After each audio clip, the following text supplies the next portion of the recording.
Bonjour, je suis Monsieur Diallo, professeur de mathématiques au lycée de jeunes filles à Medfal.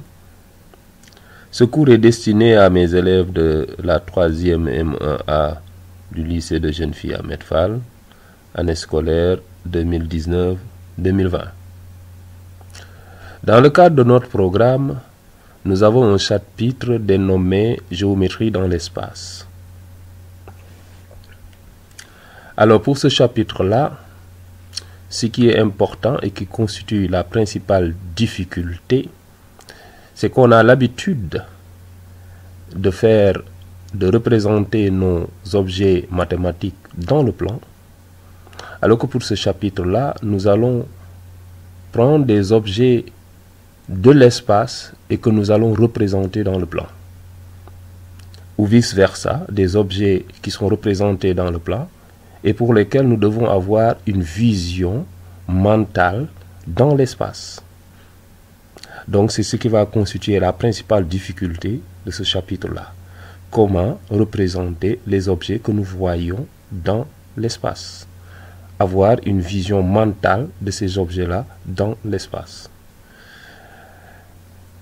Donc, dans le cadre de ce cours-là, nous allons voir d'abord ce qu'on appelle les pyramides. Ensuite, nous allons voir les cônes.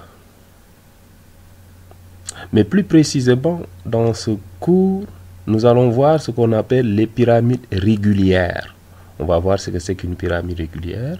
Et les cônes de révolution. Nous allons voir également ce que c'est qu'un cône de révolution. Ensuite, nous allons voir comment calculer les aires de ces pyramides et des cônes de révolution. Donc, nous allons voir comment calculer l'aire d'une pyramide régulière et comment calculer l'aire d'un cône de révolution. Ensuite, nous allons voir les volumes. Comment déterminer le volume d'une pyramide régulière et comment déterminer le volume d'un cône de révolution. Et pour finir, on va voir des sections dans ces objets mathématiques-là, que ce soit les cônes ou les pyramides.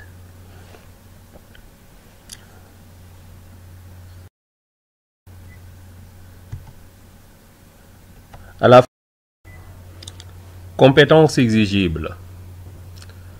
À la fin de cette leçon, vous serez à même, dans le cadre des connaissances et savoir-faire,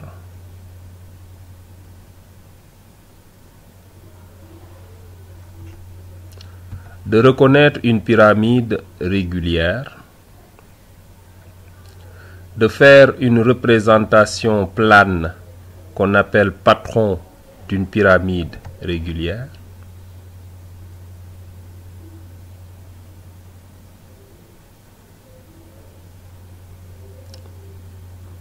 vous serez en mesure de reconnaître un cône de révolution,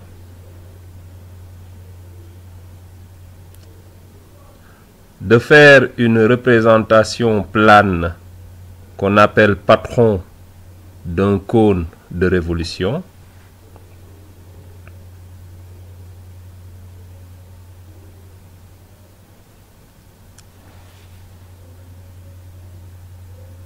et en matière de calcul d'aire, vous serez en mesure de calculer l'aire latérale d'une pyramide régulière,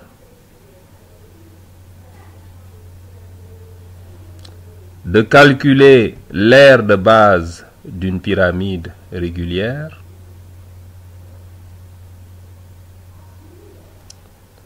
de calculer l'aire d'une pyramide régulière, c'est-à-dire l'aire totale,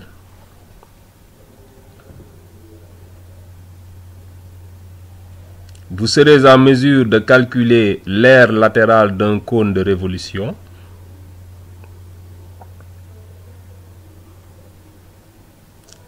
de calculer l'aire de base d'un cône de révolution,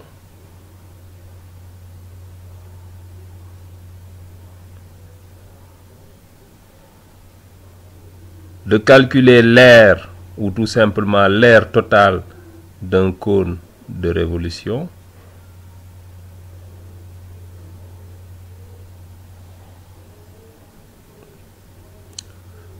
Vous serez en mesure de calculer l'aire d'une pyramide obtenue par agrandissement ou réduction.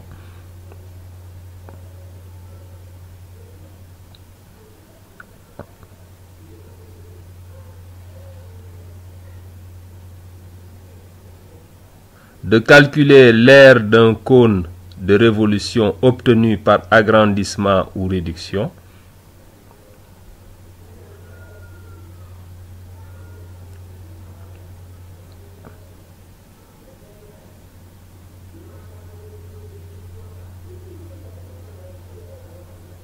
Et en termes de calcul de volume,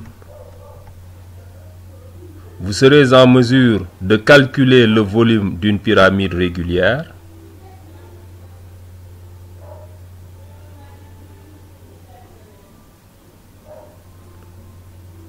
de calculer le volume d'un cône de révolution,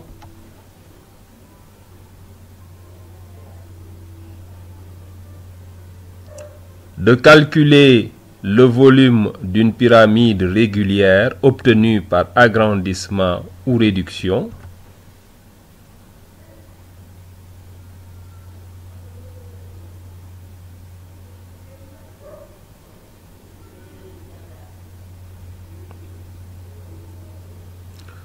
de calculer le volume d'un cône de révolution obtenu par agrandissement ou réduction,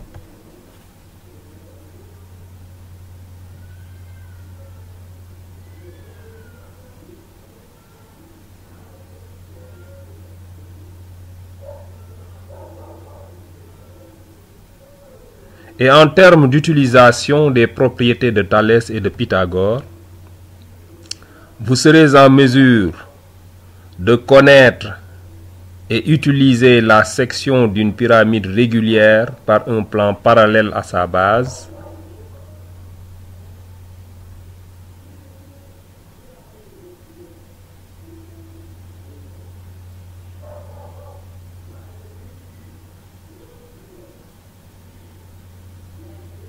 de connaître et utiliser la section d'un cône de révolution par un plan parallèle à sa base,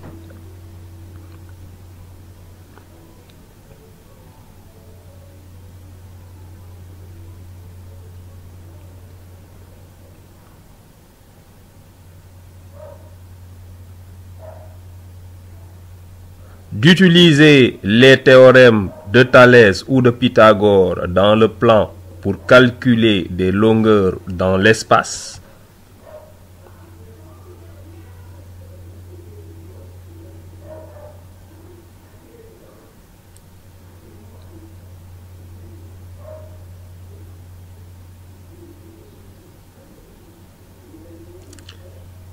utiliser la trigonométrie dans le plan pour calculer des angles dans l'espace.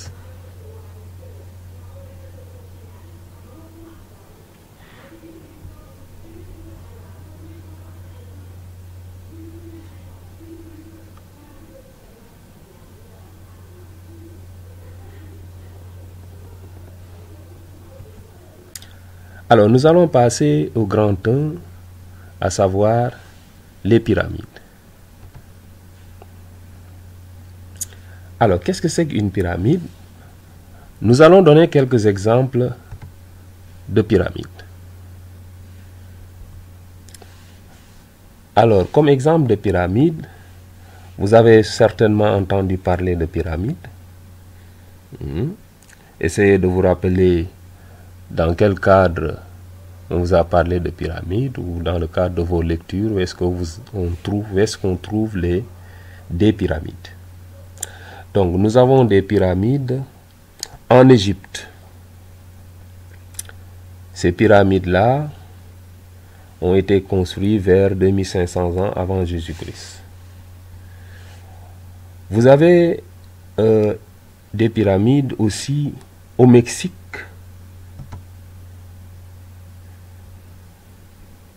Vous avez ici la pyramide du soleil de Teotihuacan, 150 ans avant Jésus-Christ.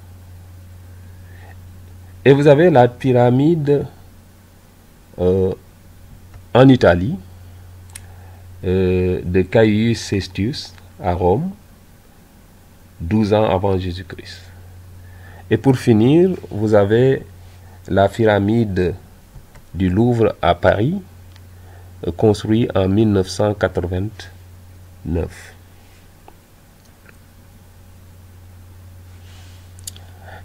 Et donc nous allons passer au petit 2 pour présenter ce qu'on appelle une pyramide régulière. Et dans le cadre de ce cours, nous allons faire une présentation de la pyramide régulière,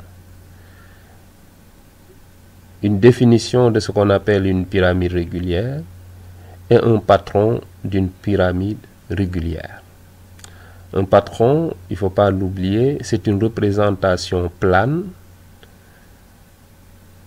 d'un objet mathématique qui, une fois replié, donne un volume. Ou bien donne ce qu'on appelle une pyramide.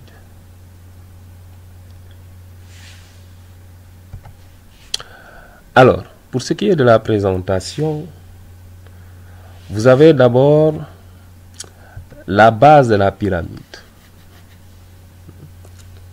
Et la base de la pyramide régulière, c'est souvent un polygone régulier. Ça peut être un triangle équilatéral, c'est important, c'est un triangle équilatéral. Ou bien il peut être un carré, ou bien il peut être un pentagone régulier, c'est-à-dire une figure qui a 5 côtés. Le triangle a 3 côtés.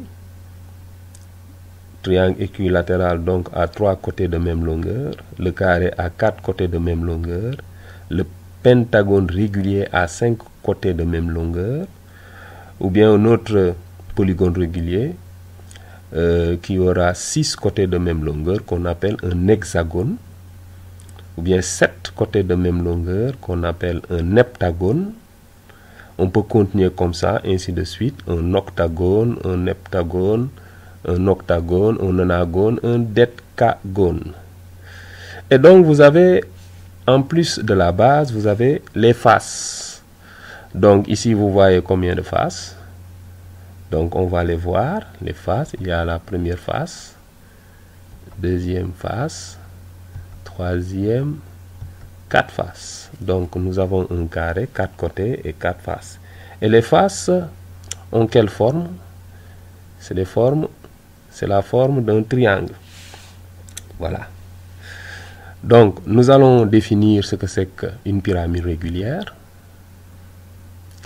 Donc une pyramide régulière est un solide dont la base est un polygone régulier.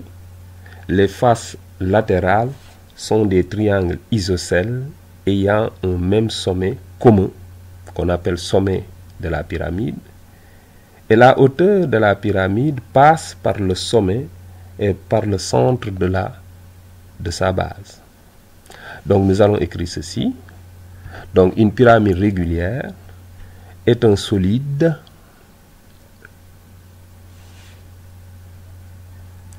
dont la base est un polygone régulier, c'est-à-dire il peut être un triangle régulier, c'est-à-dire un triangle équilatéral, il peut être un carré, il peut être un pentagone régulier, un hexagone régulier, etc.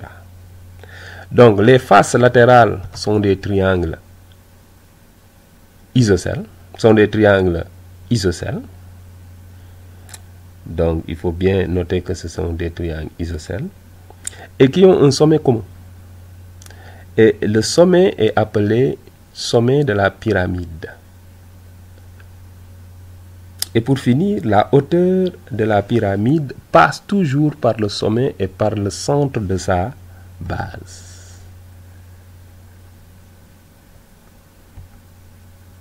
Donc vous avez ici les faces latérales.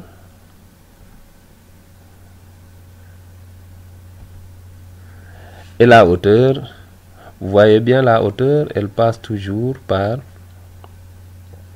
le sommet et le centre de la base.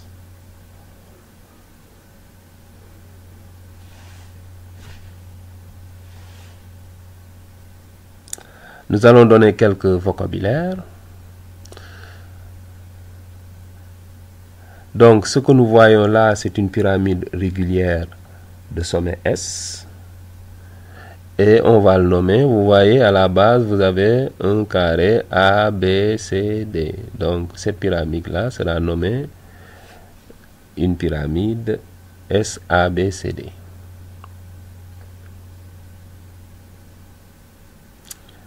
Alors, nous voyons la base.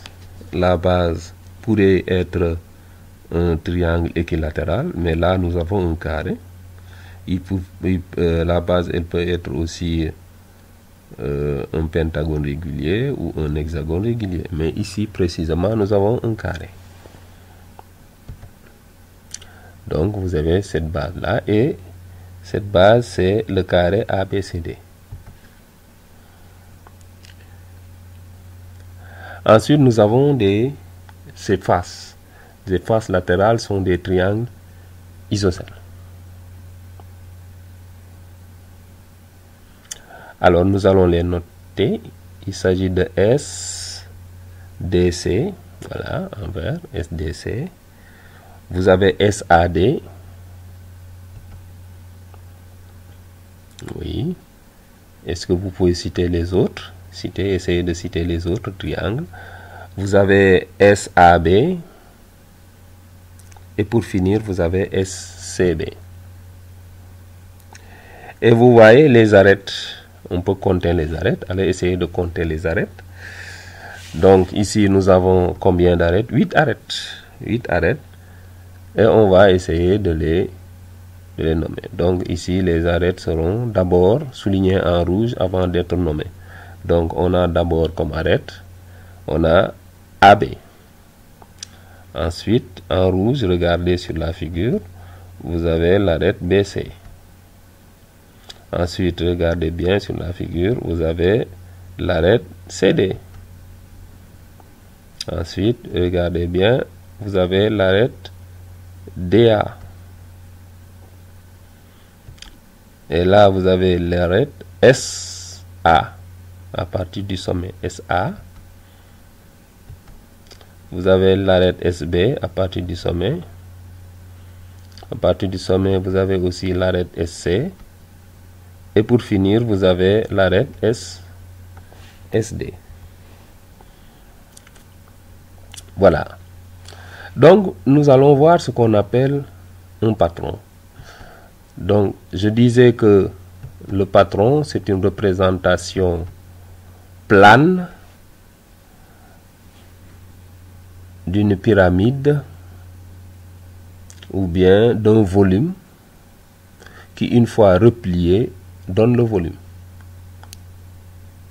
Voilà, vous allez observer et nous allons fabriquer un patron.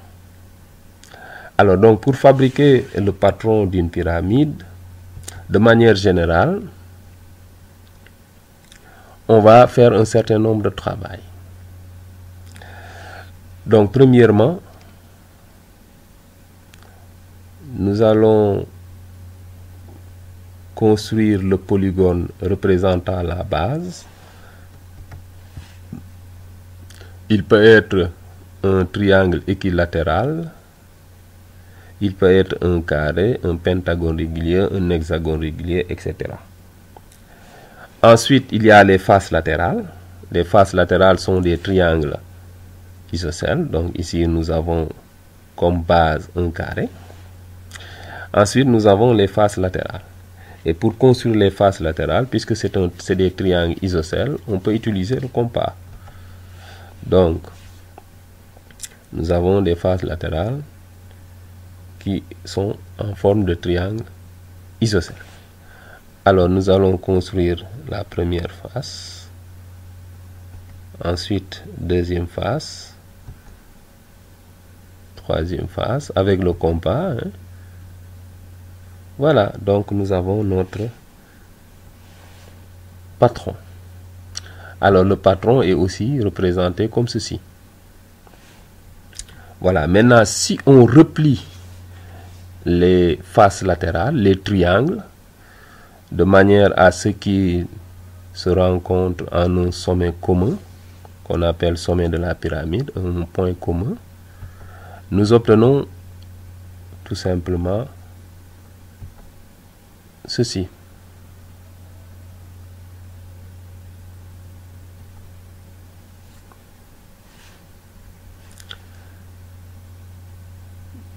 Voilà, nous allons faire une simulation dans GeoGebra pour vous montrer comment on peut, à partir d'un patron, avoir tout simplement une pyramide.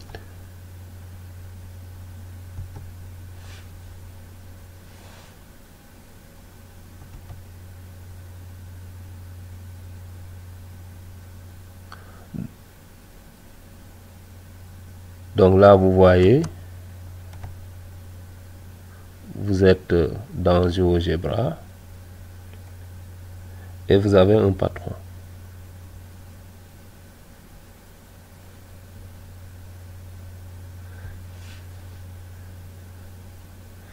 Donc, si vous regardez bien,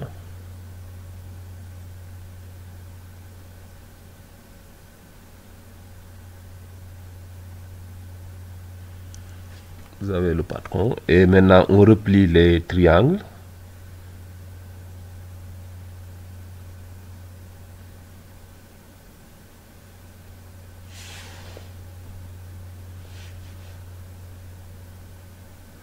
Et vous voyez votre pyramide régulière. La base est un carré. Vous voyez la hauteur passe par le sommet et par le centre de la base. Là, on est en train de déplier la pyramide pour avoir le patron. Et si on replie le patron, cette figure-là, nous allons obtenir tout simplement notre pyramide.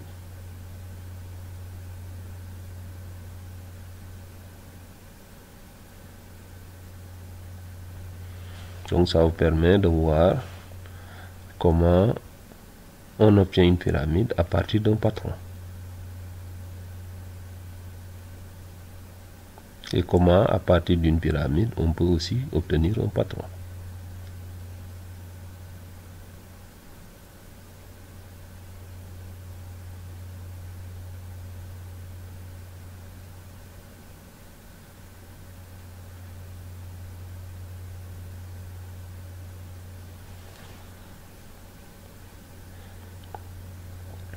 Donc vous voyez ici les deux diagonales se coupent en un point et ce sera le centre de la base. Et ce centre, c'est par ce centre là que va passer la hauteur. Voilà, maintenant on va voir quelques visions. Si on voit une vue de dessus, c'est ce qu'on obtient. Voilà, vue de dessus, on obtient tout simplement un carré qu'on voit à partir du dessus.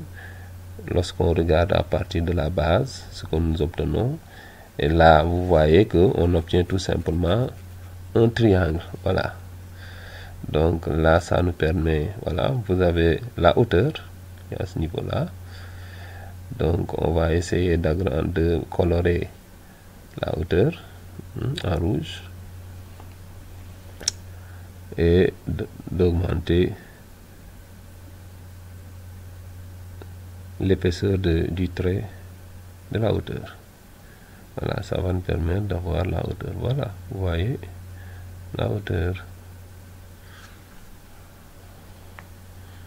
Donc si on tourne, et la hauteur elle est perpendiculaire à la base, toujours perpendiculaire à la base. Voilà. Maintenant, nous allons donner un exemple de patron et que nous allons replier pour avoir une pyramide. Donc, fabriquons le patron de la pyramide, d'une pyramide régulière SABCD de sommet S, dont la base est un carré de 5 cm de côté, dont les faces latérales toutes identiques sont des triangles isocèles en S, et tel que SA est égal à 6 cm. Donc, nous allons fabriquer le patron d'une pyramide régulière SABCD de sommet S, dont la base est un carré de 5 cm de côté et dont les faces sont toutes des triangles isocèles de côté SA égale à 6 cm. Donc, comment on va construire ce patron-là? Nous allons d'abord construire la base. La base à 5 cm de côté. Donc, on construit d'abord la base avec 5 cm de côté. Ensuite, nous allons tracer les faces latérales qui sont des triangles. Comment le faire? On va tout simplement utiliser le compas. On va prendre le compas, ouvrir un écartement égal à 6 cm. Ensuite, construire sur chaque sommet du carré des arcs qui vont se couper. Donc, le premier triangle, on va construire deux arcs qui vont se couper. Ça va former notre premier triangle. Deux arcs qui vont se couper également. Notre deuxième triangle. Troisième triangle. Et pour finir, nous construisons notre quatrième triangle. Maintenant, cette figure-là, ce qu'on appelle un patron.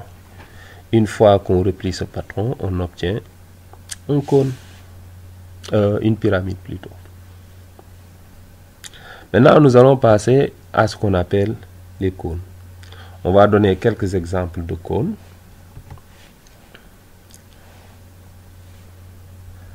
Voilà, les cônes, vous les voyez généralement pour les chapeaux des enfants ou bien tout simplement les glaces. Vous voyez des exemples de cônes. Voilà, on peut donner d'autres exemples, par exemple la case du Peul. C'est en forme de cône. Il y a d'autres objets, essayez de donner des objets en forme de cône. Maintenant, on va présenter ce qu'on appelle le cône de révolution. Ensuite, nous allons donner la présentation d'un cône de révolution, définir ce qu'on appelle un cône de révolution et donner le patron d'un cône de révolution.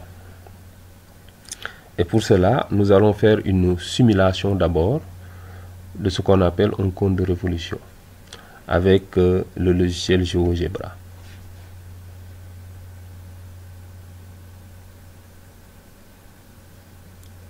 Voilà, vous voyez ici, au départ, on avait un triangle. Et ce triangle-là est pivoté autour de l'axe DA. Et donc, ça forme un cône. Donc, vous voyez, la base est de forme circulaire. Voilà, vous êtes dans 3D Builder. Donc, là aussi, nous avons un cône. Donc, ça nous permet d'avoir un cône. Donc, vous voyez bien ce qu'on appelle un cône ici. Vous voyez, la base est un disque ou un cercle. Voilà. Et le sommet ici également est pointu. Donc, on va essayer de tourner un peu le cône pour voir ses aspects.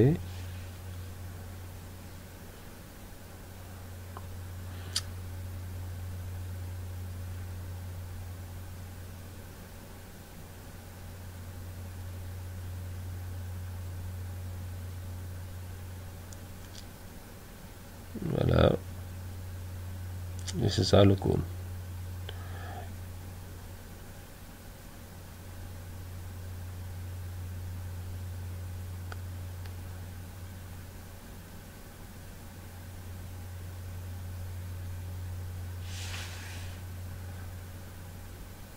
Voilà. Maintenant, nous allons vous faire une présentation plane de ce qu'on appelle un cône. Voilà, vous avez ici ce qu'on appelle un cône. La base est circulaire. Et nous allons représenter la hauteur. Donc la hauteur du cône, elle passe par le sommet et par le centre de sa base. Donc nous allons définir ce qu'on appelle un cône. Donc un cône de révolution est un solide dont la base est un disque ou un cercle. La face latérale est un secteur de disque et la hauteur passe par le centre du disque.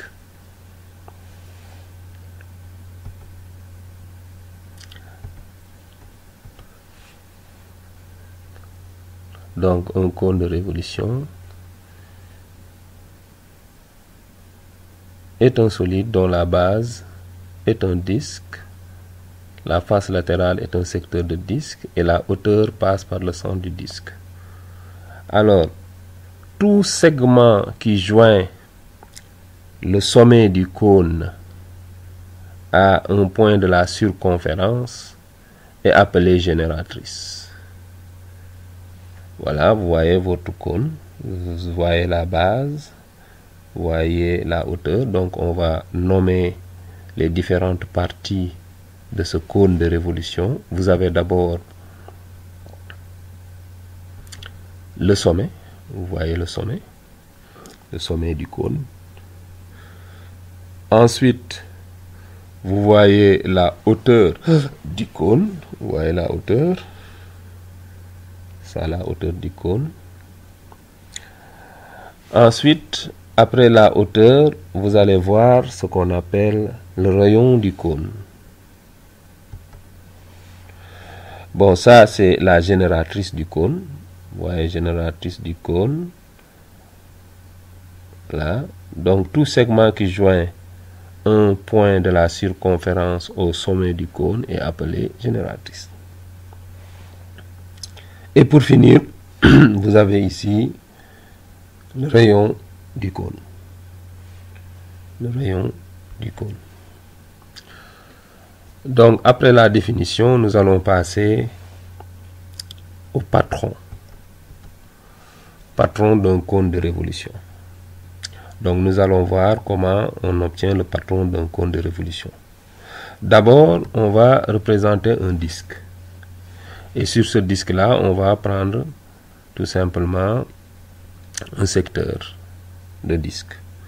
Donc, on va tracer deux segments joignant le centre à deux extrémités de la circonférence, deux points de la circonférence. Donc, vous avez ici un disque. A est le centre du disque. B et C sont des points de la circonférence du disque. Et donc, on a un angle au centre. On va former un angle au centre. Et ça nous donne du coup deux secteurs. Mais nous, on va prendre tout simplement un secteur. Et ici, on voit que le rayon est appelé G, comme génératrice. Hein, G. Le rayon du grand disque est appelé ici G. Donc retenez bien ici, G c'est le rayon du secteur qu'on va avoir. Donc le périmètre de ce disque est égal à 2πg. Le périmètre est égal à 2πg. Attention, périmètre d'un cercle c'est égal à 2πr. Mais ici, puisque le rayon est égal à G, on va dire que c'est égal à 2πg. Ensuite, qu'est-ce que nous allons faire? Nous avons le secteur ici, le secteur BAC, que nous allons découper. nous allons découper ce secteur-là. Donc avec les ciseaux, nous allons d'abord découper cette partie et nous allons découper également cette partie. Donc ce qui va nous donner un secteur. Il y a deux secteurs, mais nous allons prendre le secteur avec le triangle, avec l'angle, le petit angle. Ok, l'angle obtus BAC. Donc ça va nous donner tout simplement ce secteur-là. Et ce secteur, c'est le secteur BAC. C'est le secteur qu'on avait tout à l'heure. Maintenant, si on... Là, le rayon est toujours G. Donc, AC, c'est égal à G. AB aussi, c'est égal à G. Ok, c'est ça le secteur. Maintenant, si on veut calculer la longueur de l'arc BC. Donc, vous avez ici l'arc BC. L'arc BC. Donc, pour avoir la longueur de l'arc BC, nous l'avons déjà vu. Il suffit tout simplement de multiplier la circonférence du disque initial, c'est-à-dire 2πg. On va multiplier cela par l'angle BAC, la mesure de l'angle BAC, puis on divise par 360. Donc, la longueur de l'arc BAC est égale à 2πg multiplié par BAC divisé par 360. Donc, c'est ce qui va nous permettre d'avoir la longueur de l'arc BC. Toujours dans le cadre d'un patron. Donc, le patron que nous avons ici. Donc, n'oubliez pas que les rayons sont appelés G ici. G, qu'on appelle génératrice.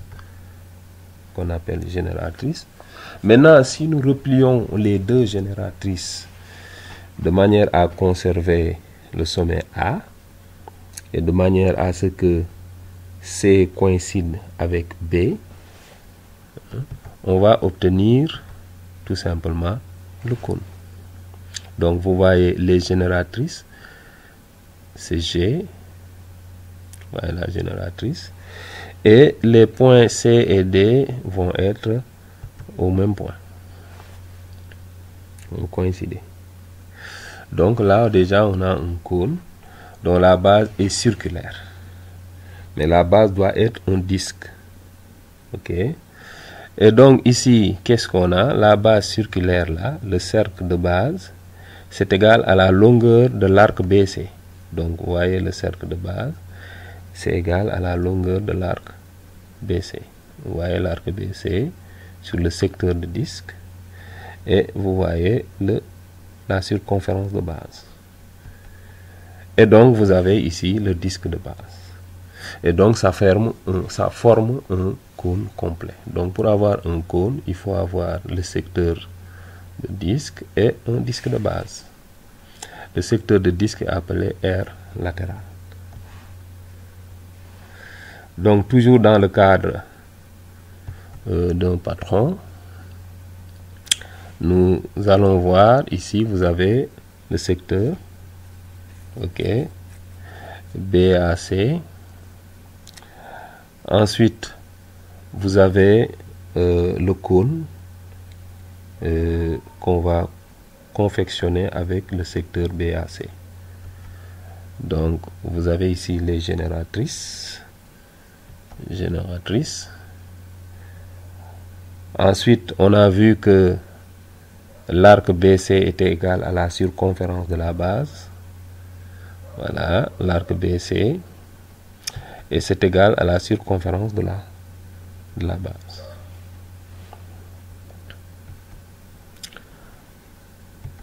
Ensuite, vous avez deux angles. L'angle alpha, c'est l'angle du secteur BAC. Et l'angle bêta, c'est l'angle du cône. Donc ici, il faut faire attention. L'angle alpha est différent de l'angle bêta. L'angle alpha, c'est tout simplement l'angle formé par les deux génératrices du secteur de disque. Alors que l'angle bêta, c'est l'angle du cône. Quand on parle de l'angle du cône, c'est l'angle bêta ici. Donc vous avez une différence. Donc attention à ceci. Vous avez une différence entre les deux angles. Les deux angles sont tout à fait différents. Ensuite, on va terminer avec le disque de base. Donc vous avez ici le disque de base qui sera comme un couvercle pour le cône.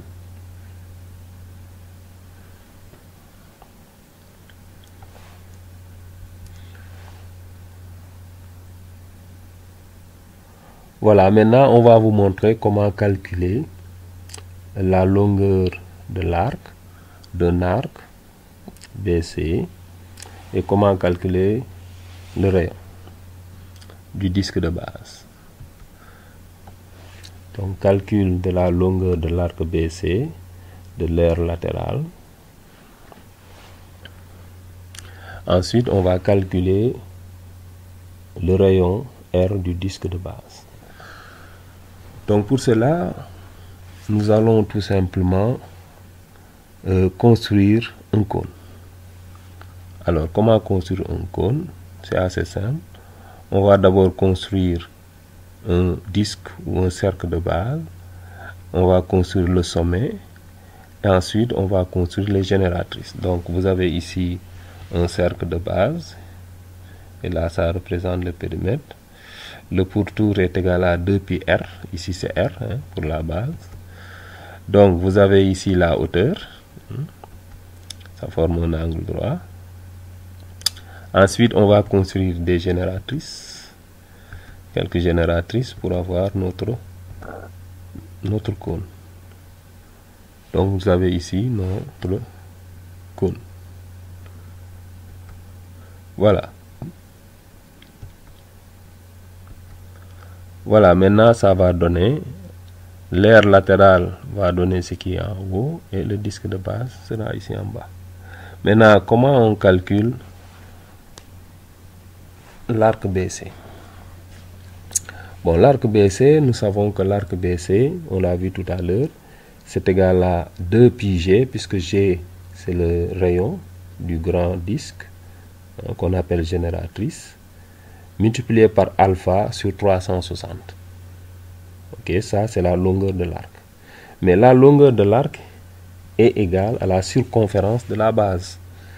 La base a pour circonférence, on l'a vu tout à l'heure, ça fait 2πr. 2πr, qui est le rayon de la base. Donc on aura l'arc BC, ça fait 2πg multiplié par alpha sur 360 et qui est égal à 2πr. Et à partir de cela, nous allons essayer de déterminer R. Il suffit tout simplement de simplifier 2π. Si on simplifie 2π, il va rester tout simplement R. Donc R va être égal à G fois alpha sur 360. Voilà, vous avez deux formules. La première formule nous permet d'avoir la longueur de l'arc et la deuxième formule nous permet d'avoir la valeur de R. Donc nous allons à partir de là, nous pouvons à partir de là également déterminer la valeur de alpha exprimée en fonction de R et G. Donc nous aurons, puisque nous avons notre secteur de disque et le disque de base qui vont former, ça c'est le patron d'un cône de révolution. Donc nous avons vu que l'arc BC était égal à 2gπ multiplié par 3 alpha sur 360 et c'est aussi égal à 2πg. Donc tout à l'heure nous avons vu que R était égal à G fois alpha sur 360. Donc ceci va donner R en fonction de G et alpha. Donc à partir de là aussi on peut déterminer alpha. Donc essayer de déterminer alpha en fonction de R et G. Donc ça va nous donner quoi? Alpha égale 360, oui, multiplié par R sur G. Très bien, c'est bien cela.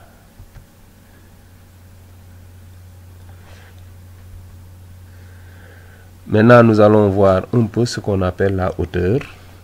On a parlé tout à l'heure de la hauteur. Donc, on va un peu préciser la hauteur parce qu'elle est importante dans le calcul des volumes. Donc, la hauteur, c'est la distance entre le sommet de la pyramide et la base de la pyramide. Donc, c'est ça qu'on appelle la hauteur. Que ce soit pour la pyramide ou le cône, c'est la même chose. Donc, c'est ça la hauteur. Donc, c'est cette distance-là qu'on a entre le sommet et la base.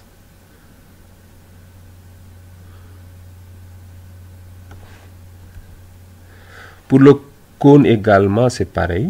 C'est la distance entre le sommet et la base.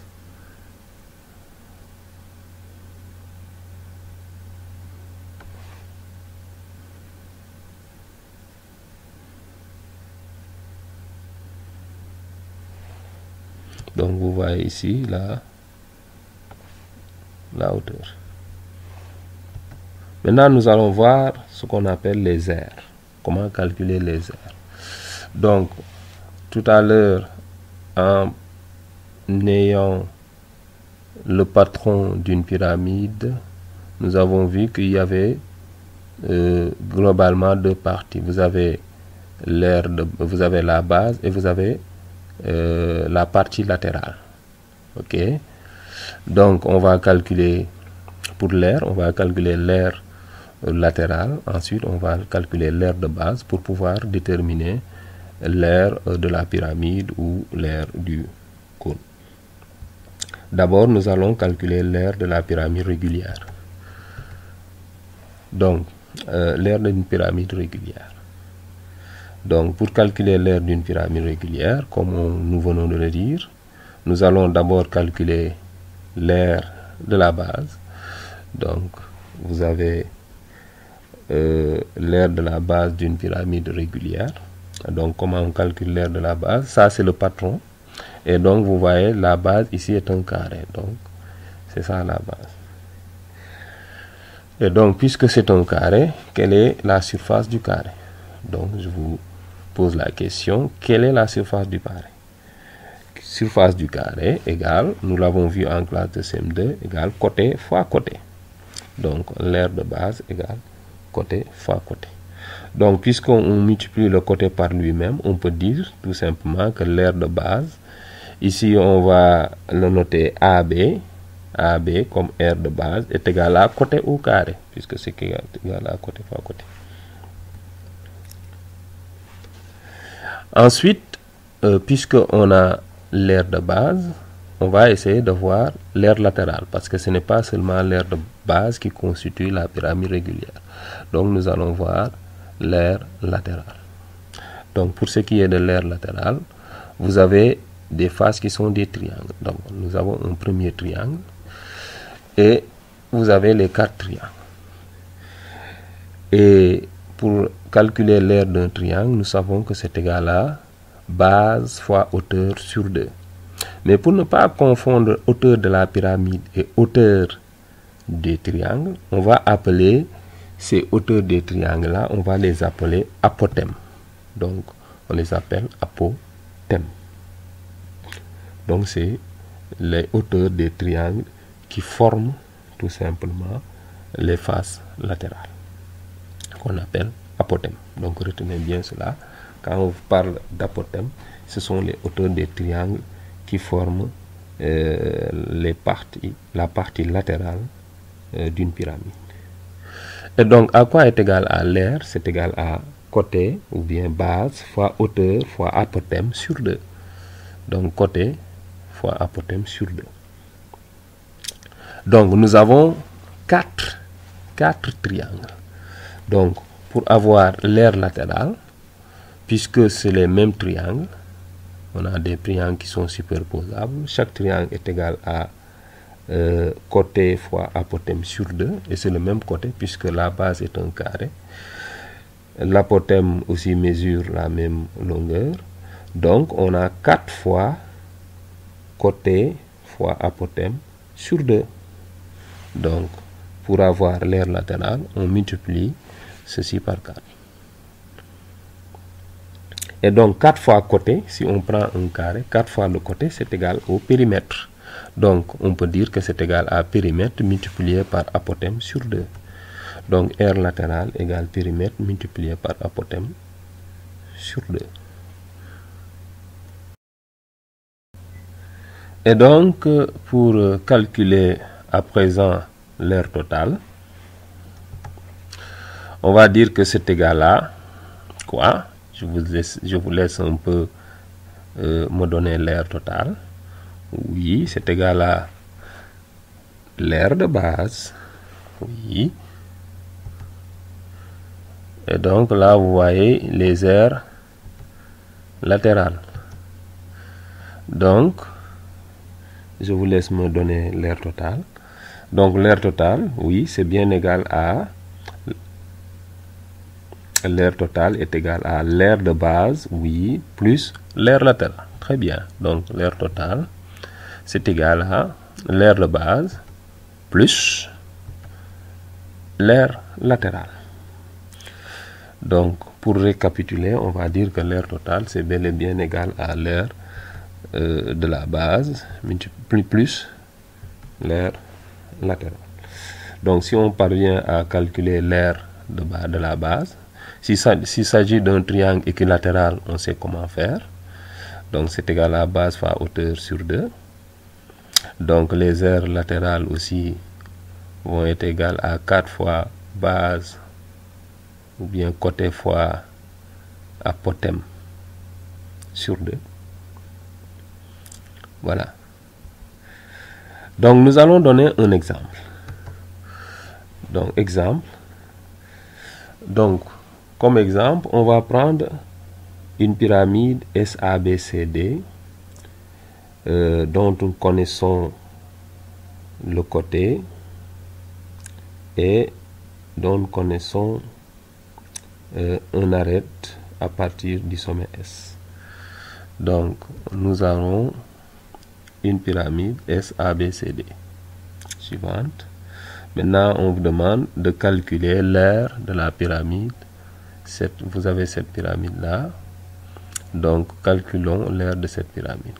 Voyons que SA égale à 7 cm, SB, SC égale à 7 cm et AB égale à 4 cm. Donc, pour calculer l'aire totale de cette pyramide, on va, comme tout à l'heure, calculer l'aire de la base et l'aire latérale. Et donc, pour cela, ce qui est le plus simple, c'est d'avoir le patron de cette pyramide. Donc, nous avons ici le patron de la pyramide. Vous avez la base qui est un carré de côté 4 cm et vous avez les faces latérales. Vous avez la face latérale numéro 1, face latérale numéro 2, face latérale numéro 3, mais les faces latérales ont les mêmes dimensions. Donc, comment on va faire? D'abord, on va calculer l'aire de base. L'aire de base, c'est égal à côté fois côté. Voilà, très bien. Et donc, c'est égal à quoi? Je vous laisse me donner les valeurs. Donc, ici, on voit que le côté est égal à 4. Donc, l'aire de base est égal à 4 fois 4. Et 4 fois 4, ça fait 16. Très bien. Maintenant, pour ce qui est de l'aire latérale, donc on va d'abord calculer, vous avez ici la base. Pour l'aire latérale, vous avez une base. Ensuite, vous avez la base qu'on appelle aussi longueur de base, de la base. Et vous avez ici, c'est AB. Hein. Ici, il s'agit bien de AB. Et c'est ça la base. Maintenant, vous avez la hauteur qu'on appelle apothème. Apothème ici, c'est quel segment? Vous voyez, c'est le segment S3H. Donc, pour calculer l'aire d'une face, vous avez une formule. Donc, ça, c'est la hauteur. Et la formule nous dit quoi? que c'est égal à longueur de la base multiplié par apothème sur 2, ou bien côté fois apothème sur 2. Voilà. Maintenant, on connaît la longueur de la base. La longueur de la base est égale à AB.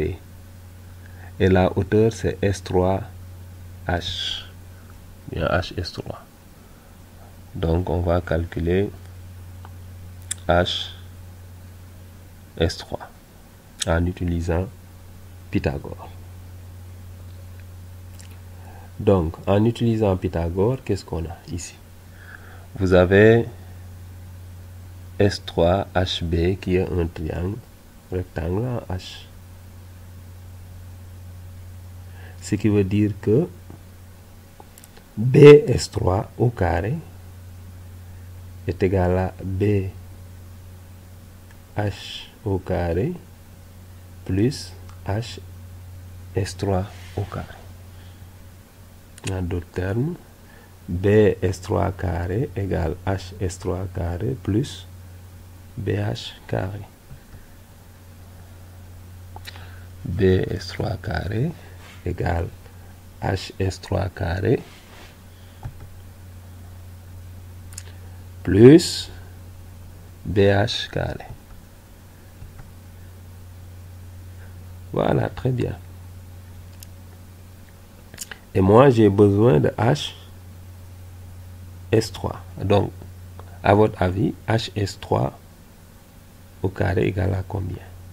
Donc, il suffit tout simplement de transposer BH carré dans le premier membre. Et donc, on aura HS3 carré égale BS3 carré moins BH carré.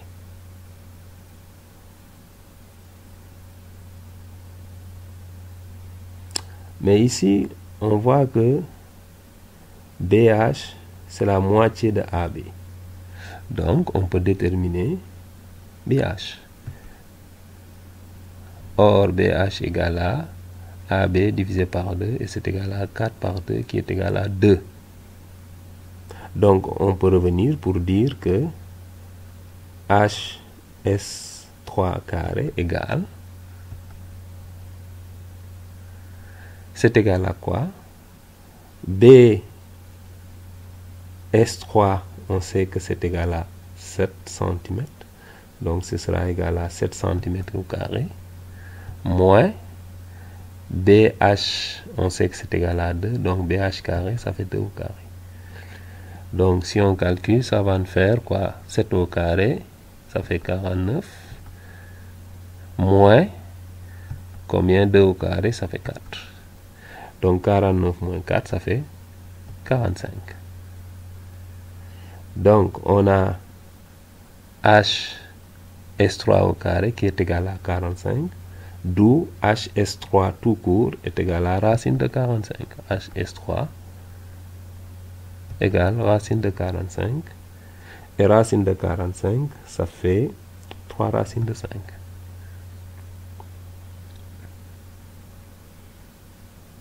Donc, on a la hauteur, HS3. Donc, on peut désormais calculer l'aire d'une face. Donc, on avait dit que l'aire d'une face était égale à la longueur de la base multiplié par apothème sur 2. Donc, longueur de la base est égale à AB. L'apothème, c'est HS3 divisé par 2. Donc, on peut dire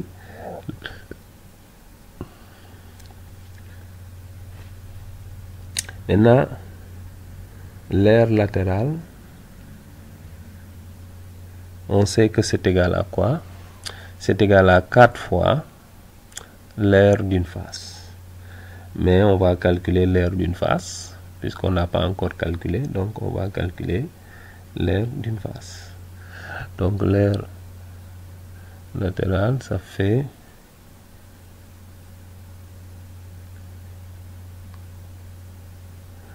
4 fois l'aire d'une face. Bon, l'aire d'une face, on a vu que c'était égal à AB fois HS3 sur 2. Donc AB multiplié par HS3 sur 2. Donc AB, si on regarde la figure, on voit que c'est égal à 4. HS3 est égal à 3 racines de 5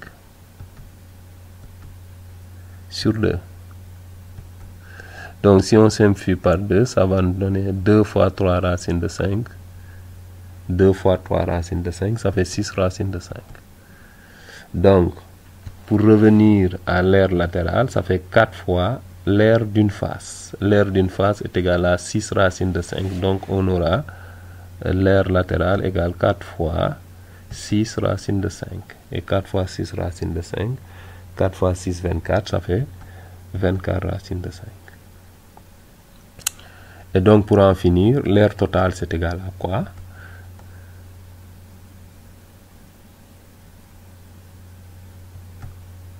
Donc l'aire totale, ça fait l'aire de base plus l'aire latérale. Très bien. Et donc puisqu'on a calculé l'aire latérale, on a calculé l'aire de base, ça va nous donner quoi? L'aire totale égale, l'aire latérale c'est 24 racines de 5 plus l'aire de base, ça fait 16. Donc on a l'aire totale, ça fait 24 racines de 5 plus 16. Et puisque l'addition est commutative, on peut dire aussi c'est égal à 16 plus 24 racines de 5. Voilà, donc c'était l'exemple que nous vous avions proposé. Donc nous allons passer à l'aire d'un cône. L'aire d'un cône de révolution. Et vous voyez ici, on a un cône de révolution. On peut avoir d'autres vues de ce cône. On peut retourner le cône pour avoir une autre vue du cône de révolution. Maintenant, comment on va calculer l'aire du cône de révolution? On sait que si on a un cône de révolution, son patron donne un disque de base et un secteur de disque qu'on appelle aire latérale. Donc on va d'abord calculer l'aire latérale du cône de révolution. Okay. Donc on a vu que AB et AC étaient appelés la génératrice. C'est le rayon qu'on appelle génératrice. Et donc on a vu que puisqu'on a l'angle alpha pour calculer aire latérale, c'est égal à l'aire, c'est égal à R carré fois pi. Mais ici R est remplacé par G, donc on va dire que c'est égal à G carré multiplié par pi multiplié par alpha sur 360, parce que ici c'est pas tout le secteur. On prend pas tout le disque, on prend une partie du disque, donc il faut multiplier par l'angle et diviser par 360. Donc R latérale, ça fait G carré pi multiplié par alpha sur 360. Maintenant, on va passer à l'aire de base. L'aire de la base d'un cône de révolution, qu'on peut ici nommer aussi AB. Donc, on va représenter le disque. Le rayon est R. C'est le rayon du disque de base. Et donc, pour avoir le rayon du disque, c'est tout simplement R de base est égal à R carré pi. Donc, ça c'est le diamètre, donc R de base égale R carré pi. Maintenant, on va essayer de faire la somme des deux R pour avoir l'aire totale de du cône de révolution. Donc, l'aire du cône. Donc, l'aire totale est égale à quoi? C'est égal à l'aire latérale plus l'aire de base. Et donc, l'aire totale, c'est égal à quoi? Pour l'aire latérale. L'aire latérale, on a vu tout à l'heure que ça fait R carré. Bon, R, on va dire G carré pi multiplié par alpha sur 360. G carré pi multiplié par alpha sur 360, puisque c'est un secteur. Ok, donc ça c'est l'aire latérale. G carré pi multiplié par alpha divisé par 360. Ensuite, on va ajouter l'aire de base. L'aire de base est égal à quoi? R carré pi. Donc, on va ajouter plus R carré pi. Mais tout à l'heure, on avait vu que R, on pouvait l'exprimer en fonction de G et de alpha. Donc, R était égal à G fois alpha sur 360. R égale G fois alpha sur 360. Et donc, on peut tirer alpha. Alpha est égal donc à 360 multiplié par R sur G. Alpha, à partir de cette égalité-là, on peut tirer alpha. Donc, alpha va être égal à R fois 360 multiplié R multiplié par 360 sur G. Donc alpha égale 360 fois R sur G. Voilà. Maintenant, si nous remplaçons alpha dans l'expression de l'aire totale, on va remplacer l'expression de alpha, c'est-à-dire 360 fois R sur G, dans l'expression de R total. Donc R total a fait G carré pi fois alpha, donc on va remplacer alpha par 360 fois R sur G. Donc remplaçons dans l'expression de l'aire totale alpha par 360 fois R sur G. Et ça va nous donner quoi? L'aire totale, ça va être égal à quoi? G carré fois pi multiplié par 360 fois R divisé par G divisé par 360 plus R carré pi. Mais si nous regardons bien, nous pouvons simplifier par G. Vous voyez, G carré divisé par G. Donc nous pouvons simplifier par G. Ce qui va nous donner G pi multiplié par 360 fois R divisé par 360 plus R carré pi. Et là aussi, si nous regardons bien, on peut simplifier par 360. Vous avez 360 au numérateur, 360 au dénominateur. Donc on simplifie par 360. Ce qui va nous donner G pi plus G pi R plus R carré pi. G pi R plus R carré pi. Donc dans la première expression, vous avez pi R, et dans le premier terme, vous avez pi R, et dans le second terme aussi, vous avez pi R. Donc vous avez pi carré R, c'est-à-dire vous avez R fois pi R. Et là, dans le premier terme aussi, vous avez pi R. Donc on peut factoriser par pi R. Pi R est un facteur commun. Donc si on factorise par pi R, on obtient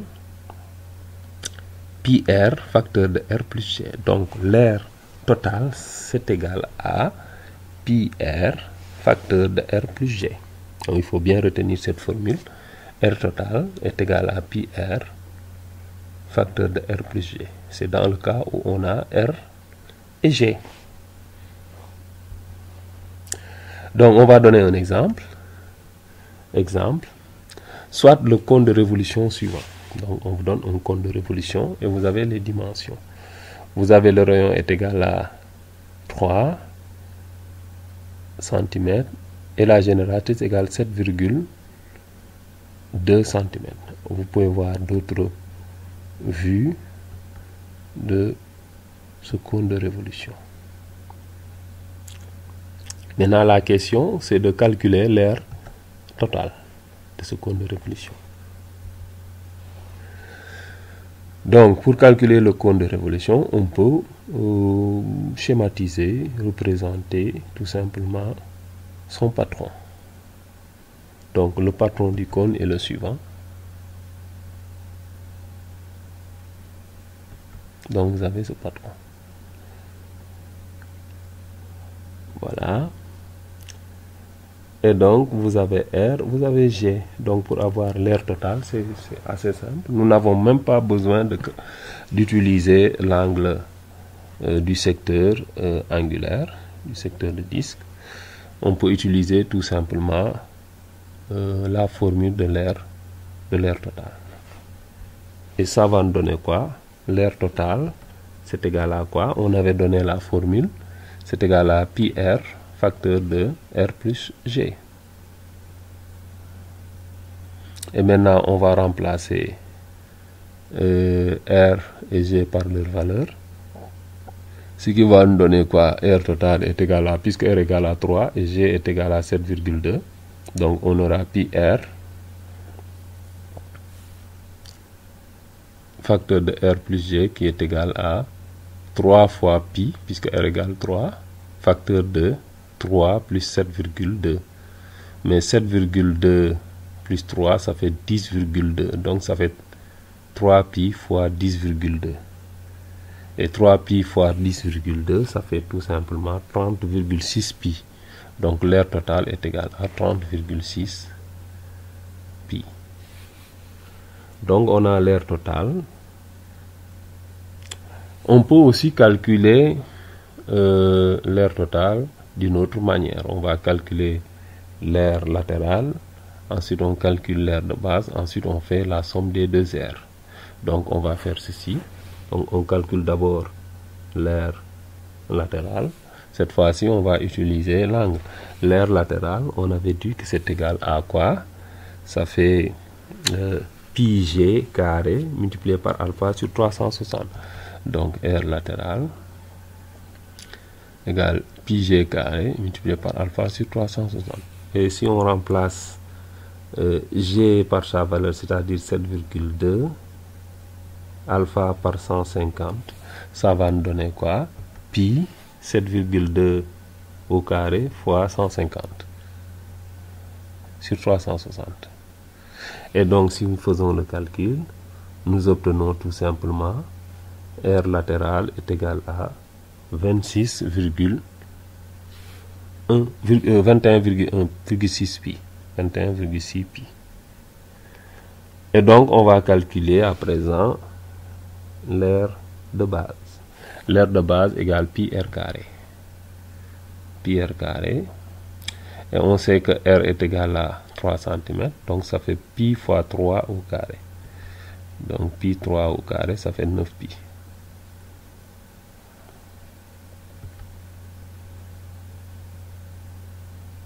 Donc, l'aire de base égale à 9 pi. Maintenant, pour avoir l'aire totale égale à l'aire latérale plus l'aire de base. Ça fait 21,6 pi plus 9 pi. Et si nous faisons la somme des deux, nous obtenons 30,6 pi. L'aire totale égale 30,6 pi. Donc, deuxième méthode pour calculer l'aire totale d'un cône de révolution. Maintenant, on va tout simplement essayer de calculer les volumes.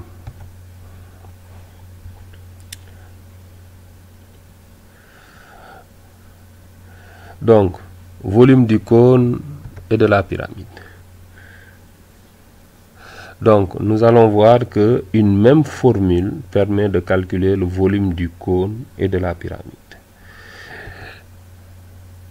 Une même formule permet de calculer le volume du cône et de la pyramide. Et cette formule, c'est celle-ci. Volume, que ce soit le cône ou la pyramide, c'est égal à 1/3 multiplié par R de base fois hauteur. Pour le cône, l'aire de base, c'est un disque, c'est l'aire du disque. Pour la pyramide, l'aire de base, c'est l'aire d'un polygone régulier ou bien d'un polyèdre régulier. Ça peut être un triangle équilatéral, un carré, un pentagone régulier, un hexagone régulier, etc. Donc le volume, ça fait 1/3 multiplié par R de base. R de base, 1/3 multiplié par R de base fois hauteur. Donc 1/3 de B. B représente l'aire de base. Et H représente la hauteur.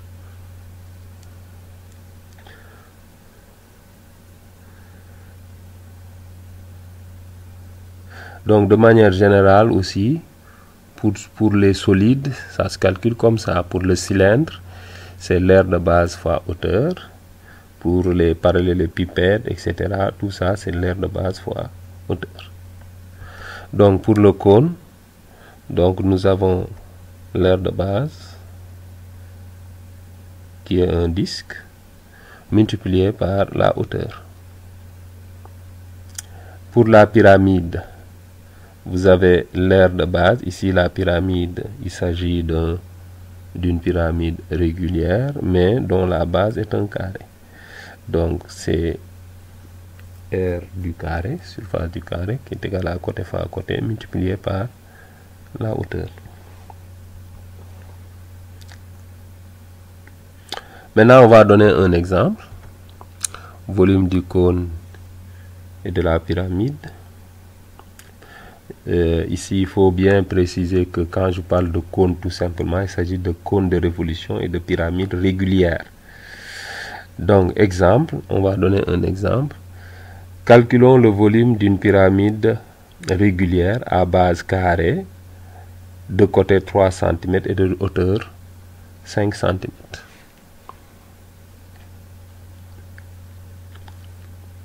Une pyramide à base carrée, de côté 3 cm et de hauteur 5 cm.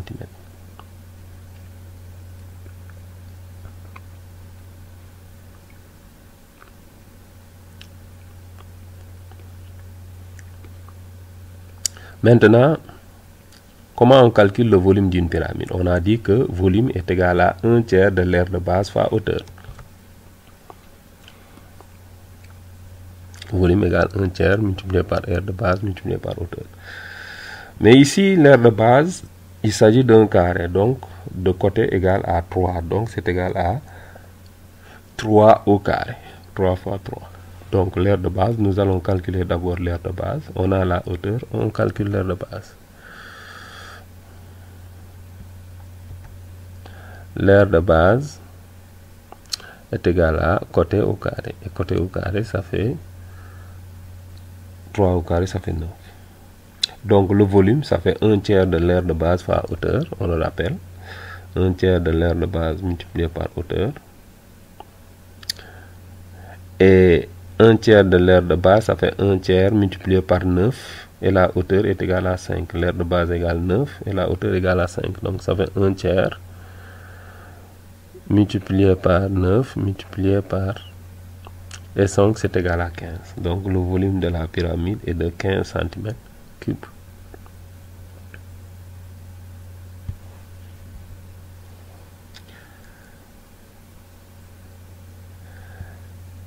Et là, on va donner un deuxième exemple pour la pyramide. Donc volume du cône et de la pyramide. Exemple. Là, on va calculer le volume d'un cône de révolution de rayon R et de hauteur 5 cm.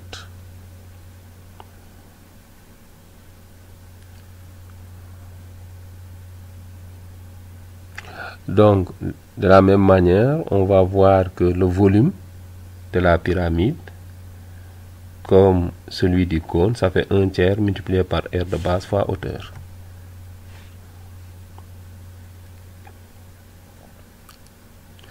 Mais ici, comment on calcule l'aire de base? L'aire de base est un disque.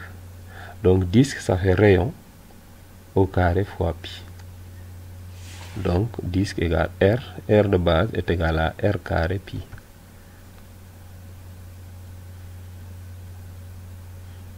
Donc, pour calculer l'aire de base, nous allons remplacer R par sa valeur. R est égal à 3. Donc, l'aire de base égale B égale R carré pi. Et c'est égal à 3 au carré pi. Ça fait 9 pi. Donc pour en revenir au volume, volume égale à 1/3 de l'aire de base multiplié par hauteur. Ça fait 1/3 de 9π multiplié par la hauteur 5. Et donc si on simplifie, on aura volume est égal à 15π, mais 15π c'est sensiblement égal à 47,1. Et donc le volume du cône de révolution est de 47, et environ égal à 47,1 cm3.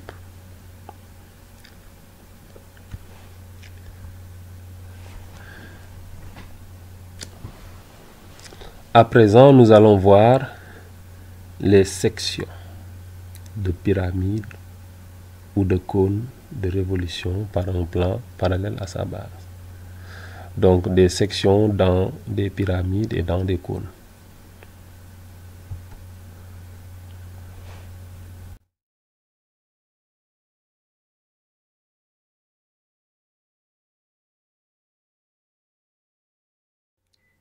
À présent, nous allons vous faire une simulation d'une pyramide régulière et de la section d'une pyramide régulière par un plan parallèle au plan de sa base.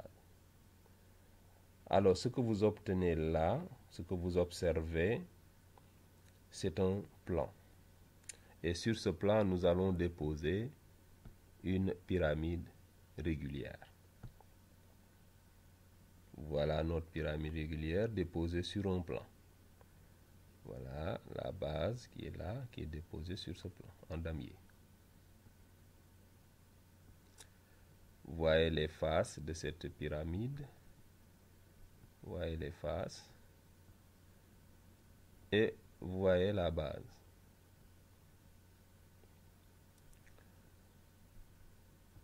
Maintenant, nous allons sectionner cette pyramide par un plan parallèle au plan de sa base. Voilà la section.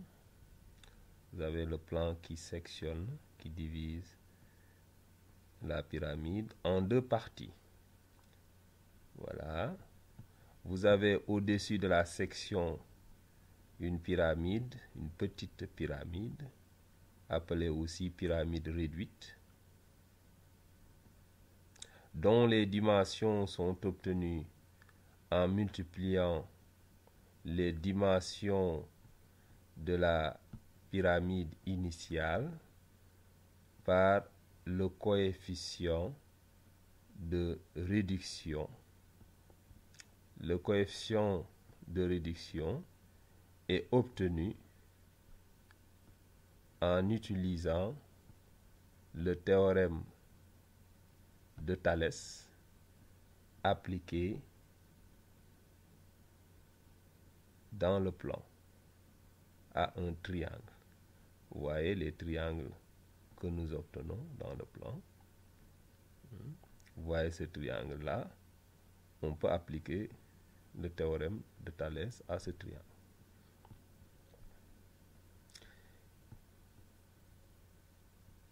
Et en dessous du plan de section, vous avez ce qu'on appelle un tronc de pyramide.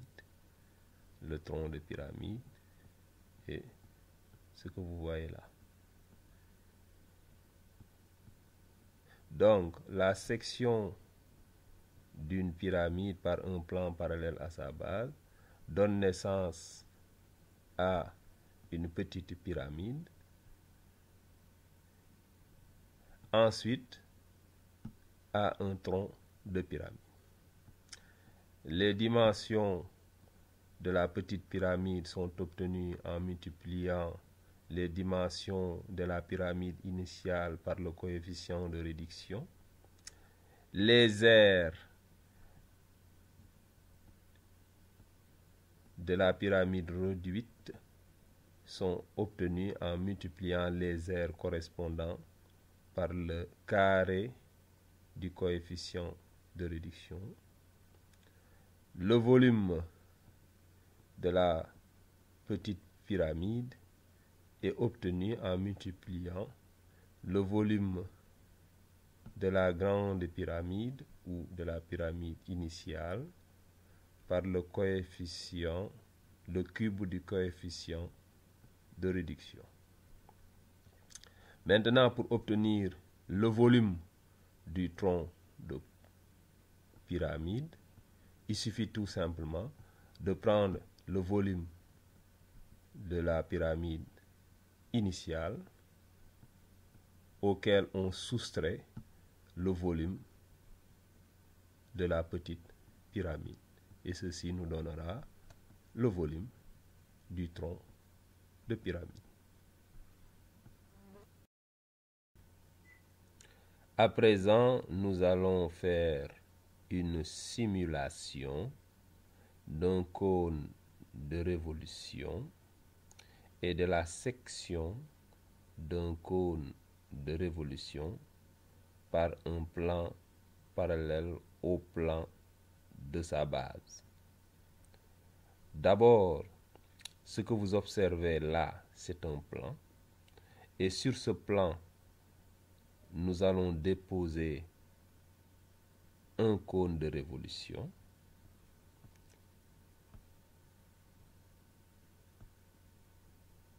Voilà notre cône de révolution déposé sur le plan qu'on a ici.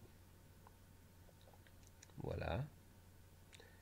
Et donc, vous voyez bien la base du cône qui est un disque et vous avez l'aire latérale.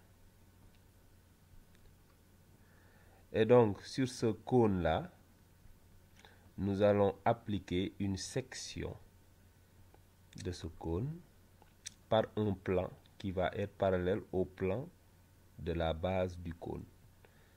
Donc, cette section donne ceci. Comme avec les pyramides, vous avez deux parties. Une partie située au-dessus du plan de section qu'on appelle cône réduit et une deuxième partie située en dessous du plan de section et entre les deux plans qu'on appelle tronc de cône. Vous voyez, au-dessus du tronc de cône, on observe bien la figure qu'on a. L'intersection entre le plan et le cône est de forme circulaire ou bien forme d'un disque. Là aussi, vous avez l'intersection entre le plan de la base et la base qui forme aussi un disque.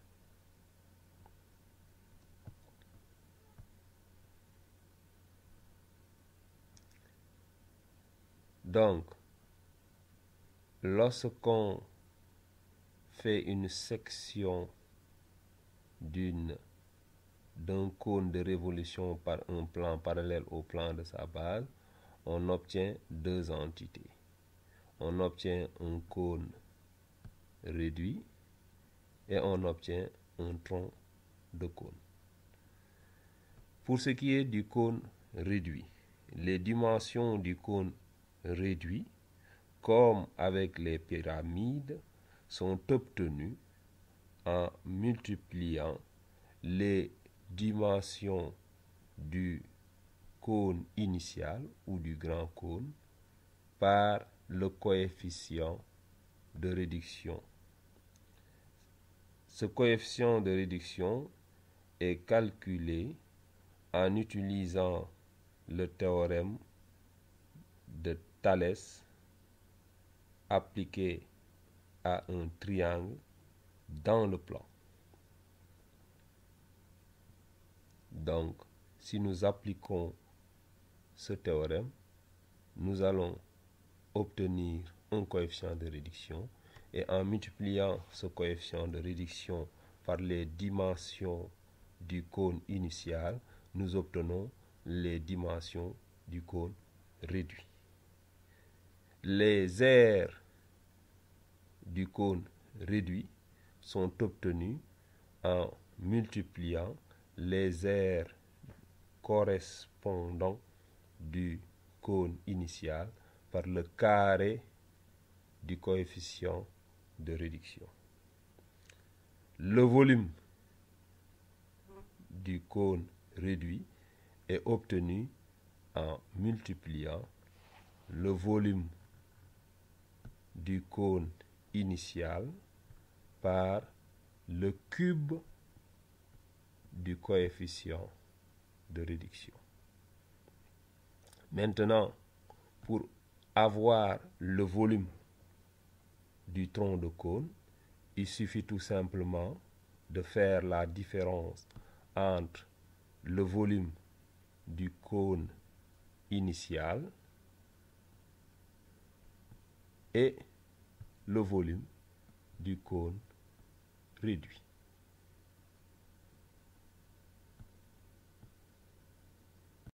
À présent, nous allons voir une réduction de pyramide ou de cône. Donc, comment on réduit une pyramide ou un cône?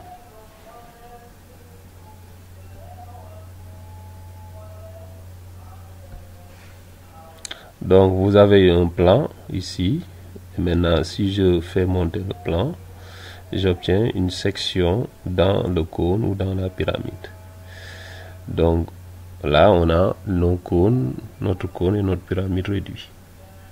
Voilà, vous avez ici la pyramide et le cône réduit. Donc, nous allons voir la réduction d'une pyramide. Donc, vous voyez ici une pyramide régulière. Donc, on veut réduire cette pyramide. Qu'est-ce que cela va donner? Donc, cela va donner la pyramide suivante. Donc, la réduction donne la pyramide suivante. Et vous voyez, vous avez cette pyramide qu'on appelle une pyramide réduite.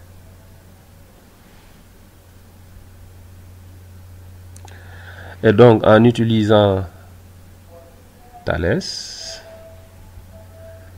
on peut déterminer les dimensions de la pyramide réduite. Donc, toujours, on va calculer d'abord le coefficient de réduction.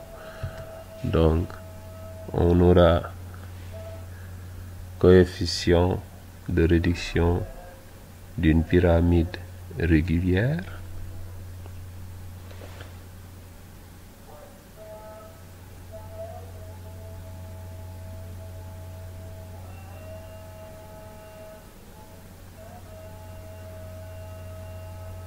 et donc vous avez cette pyramide. Donc nous voyons que sur cette pyramide là, vous voyez que il y a une section dans cette pyramide. Vous voyez comme dimension ici la base a pour côté 7 et au-dessus dans la section vous avez comme base 3. Donc une face de cette pyramide donne dans le plan le triangle qu'on va avoir tout à l'heure. Donc on va avoir ce triangle là.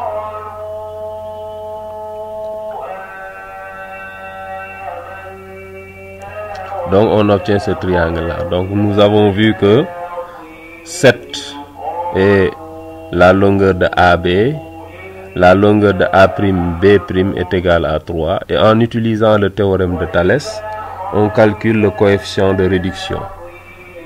Et le coefficient de réduction, en utilisant Thalès, on aura SA' sur SA est égal à SB' sur SB est égal à A'B' sur AB. Donc le coefficient de réduction est calculé en utilisant ces rapports pour ces deux triangles qui sont en position de Thalès. Et donc le coefficient de réduction est égal à 3 septièmes parce que A'B' sur AB égale 3 septièmes. Donc on va voir pour finir une réduction d'un cône de révolution. Donc réduction d'un cône de révolution. Donc on va réduire un cône de révolution comme dans la simulation que nous avons vu tout à l'heure. Donc nous avons notre cône de révolution là. Vous voyez les dimensions. Et dans cette cône là, on a effectué une section. On a une section dans ce cône. Et la réduction de ce grand cône donne le cône réduit suivant.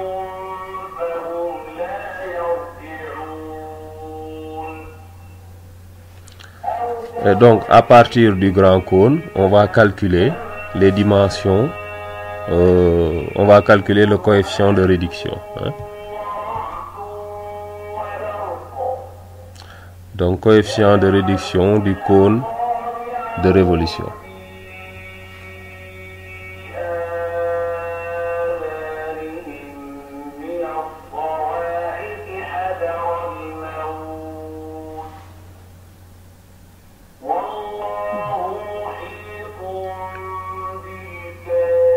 Donc vous avez le cône de réduction, vous avez le cône, le grand cône.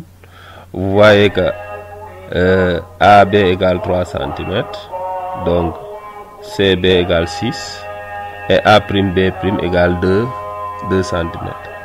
Donc sur le plan, nous allons obtenir le triangle suivant.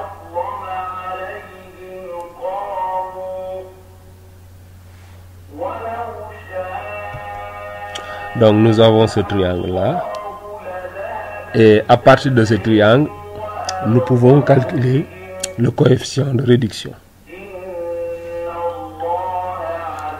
En utilisant le théorème de Thalès, on calcule le coefficient de réduction.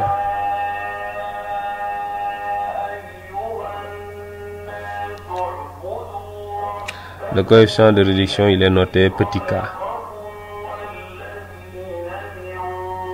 Et petit k est égal à, là on peut calculer le coefficient de réduction. Donc SA' sur SA égale SB' sur SB égale à A'B' sur AB. Et c'est égal à 2 sur 3. 2 sur 3, c'est le coefficient de réduction. Et à partir de ce coefficient de réduction là, on peut calculer les autres valeurs. Par exemple, si on a la hauteur SA, SA' va être égal à K fois SA. K fois SA, ça va nous donner SA'. Et là, on va voir un agrandissement d'un cône et d'une pyramide régulière. Donc, pour un agrandissement, regardez, on a le plan, on déplace le plan vers le bas. Et donc, ça va nous agrandir tout simplement notre cône ou notre pyramide. Et comme avec la réduction, on va pouvoir calculer le coefficient d'agrandissement.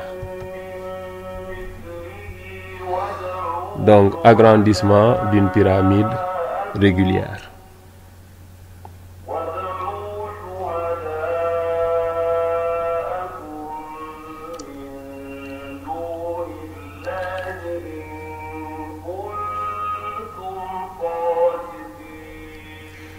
Donc, quand on a une pyramide réduite, on peut toujours agrandir une pyramide. Ce qui va nous donner, nous avons une pyramide. Et un agrandissement de cette pyramide va donner la pyramide suivante.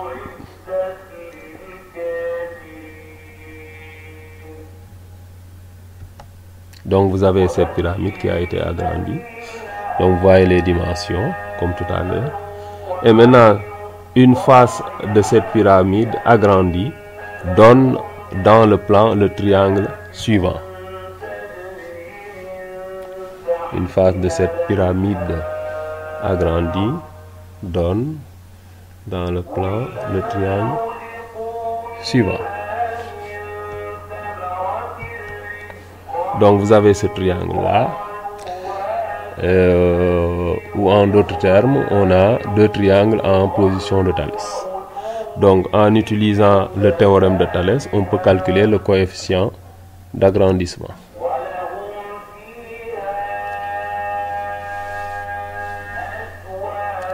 Donc en utilisant le théorème de Thalès, on peut calculer le coefficient d'agrandissement grand K.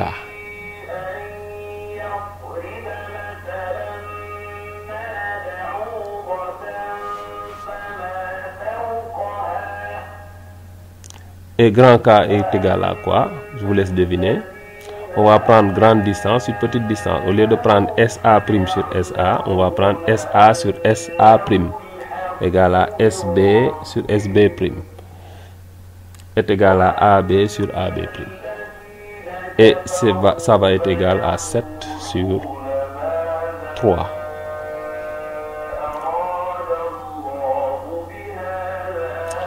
Et maintenant, on va passer à l'agrandissement d'un cône de révolution.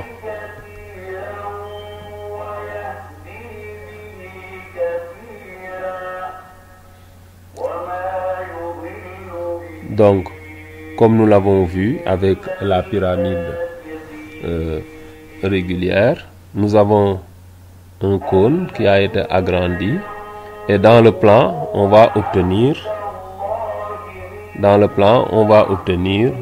ce triangle en position, ces triangles en position de Thalès. Voilà, le petit triangle donne ceci. Ensuite, sur le plan, on va obtenir ce triangle-là,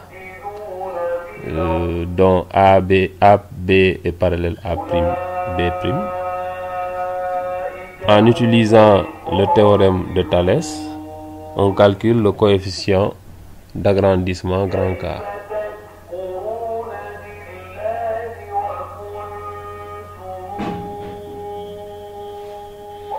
Et grand K est égal à quoi? Ici, on peut calculer grand K comme tout à l'heure. SA sur SA' est égal à SB sur SB'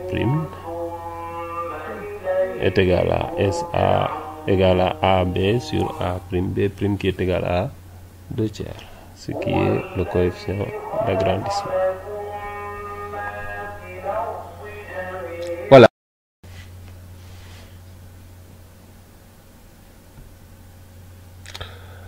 À présent, nous allons voir les propriétés. Nous allons d'abord voir réduction d'une pyramide régulière.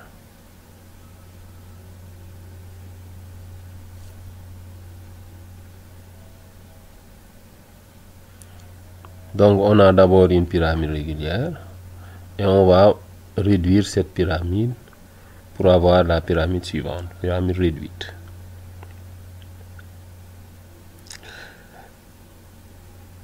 Et les dimensions de la pyramide réduite sont obtenues en multipliant celles correspondantes de la pyramide initiale par le coefficient de réduction petit k.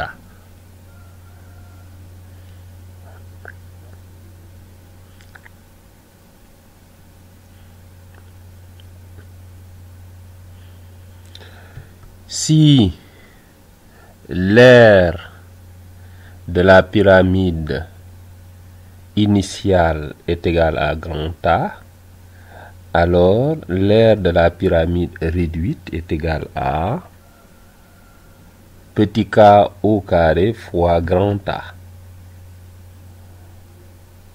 Si le volume de la pyramide initiale est égal à grand V, alors le volume de la pyramide réduite est égal à quoi? Petit k au cube fois grand V.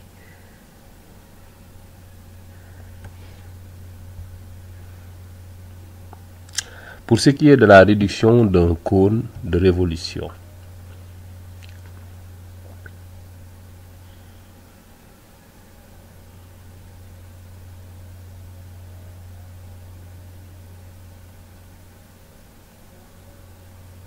soit le cône de révolution suivant, une réduction de ce cône-là donne le cône réduit suivant.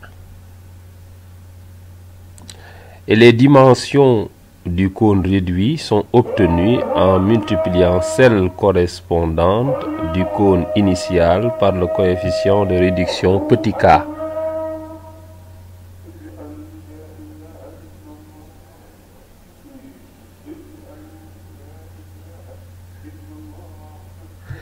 Si l'aire du grand cône est égal à grand A, alors l'aire du petit cône est égal à petit k au carré fois grand K. Et si le volume du grand cône est égal à grand V, alors le volume du cône réduit va être égal à K au cube fois grand V.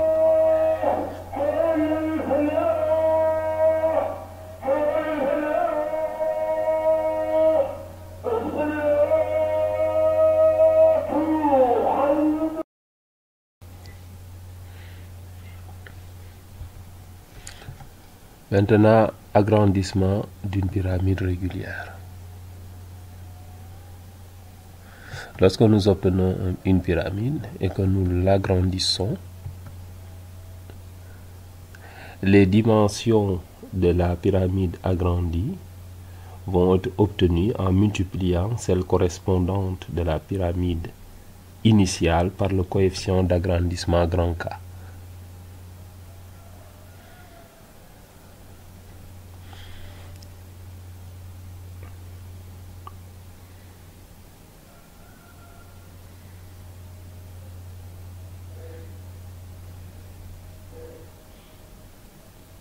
Sont obtenus en multipliant celles correspondantes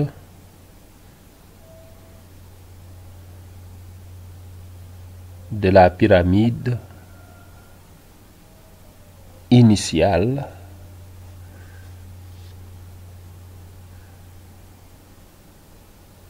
par le coefficient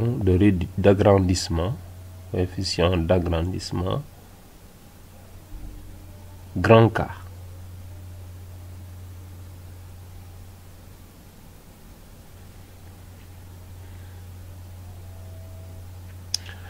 Et si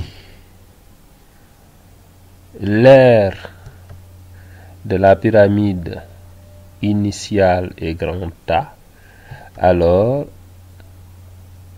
l'aire de la pyramide agrandie va être égale à quoi? Grand K au carré fois grand A. Si le volume de la pyramide initiale est égal à grand V, alors le volume de la pyramide agrandie va être égal à quoi? Grand K au cube multiplié par grand V. Agrandissement d'un cône de révolution.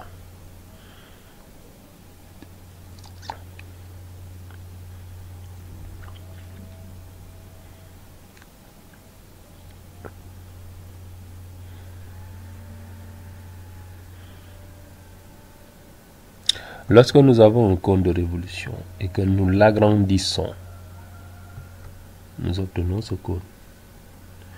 Les dimensions du cône agrandi sont obtenues en multipliant celles correspondantes du cône initial par le coefficient d'agrandissement grand K. Les dimensions du cône agrandi sont obtenues en multipliant celles correspondantes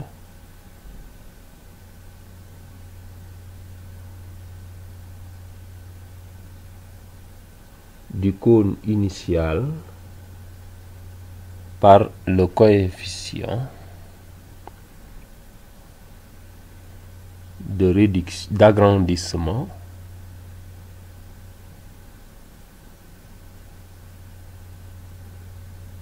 grand K.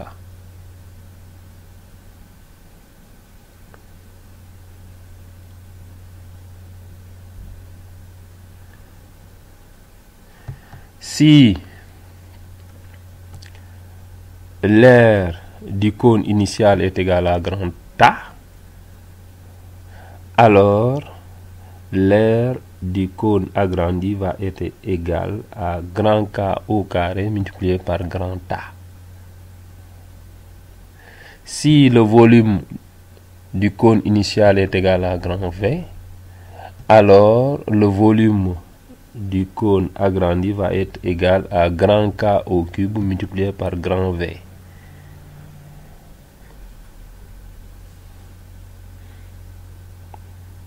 À présent, nous allons voir les troncs de cône et de pyramide.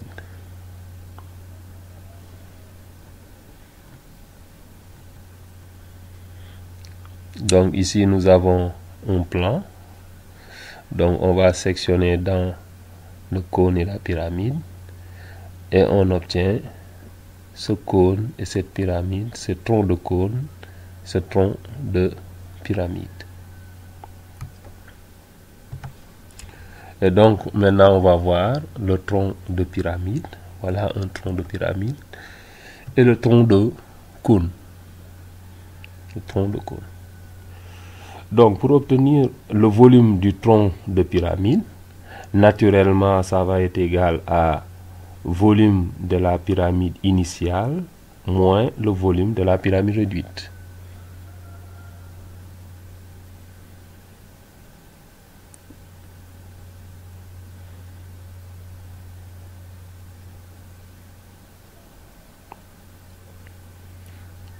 De la même manière, le volume du tronc de cône va être égal au volume du cône initial moins le volume du cône réduit.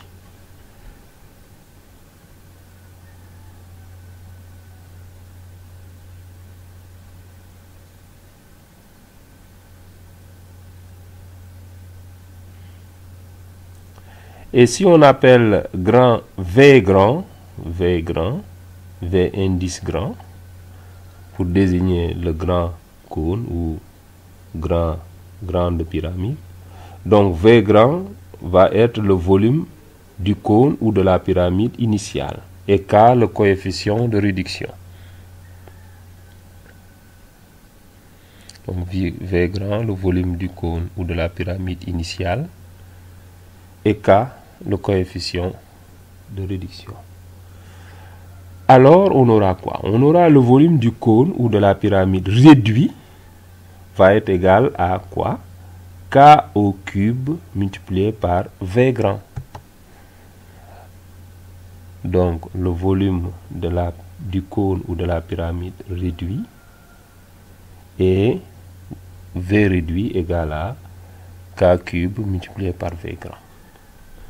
Et le volume du tronc de cône, c'est la différence entre le volume du grand cône ou de la grande pyramide moins le volume du cône réduit ou de la pyramide réduite.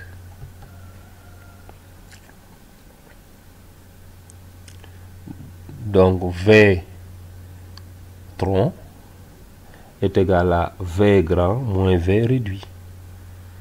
Mais on sait que V réduit égale K cube fois V grand. Donc si on remplace V réduit par K au cube fois V grand, donc ici on aura V grand moins V réduit, ça va être égal à V grand moins K cube. Et si on factorise, ça va nous donner 1 moins K cube multiplié par V grand. On factorise par V grand, ça va nous donner 1 moins K cube multiplié par V grand. Voilà, parce que V grand tout seul, c'est égal à V grand multiplié par 1. Et donc, pour finir, on va utiliser les théorèmes de Pythagore ou de la trigonométrie pour calculer des longueurs. Utilisation des théorèmes de Pythagore ou de la trigonométrie. Lorsqu'on a une pyramide ou un cône, une pyramide régulière bien sûr, ou un cône de révolution, on peut toujours extraire un triangle rectangle dans cette pyramide régulière ou ce cône de réduction et utiliser le théorème de Pythagore ou la trigonométrie pour calculer des longueurs ou des angles.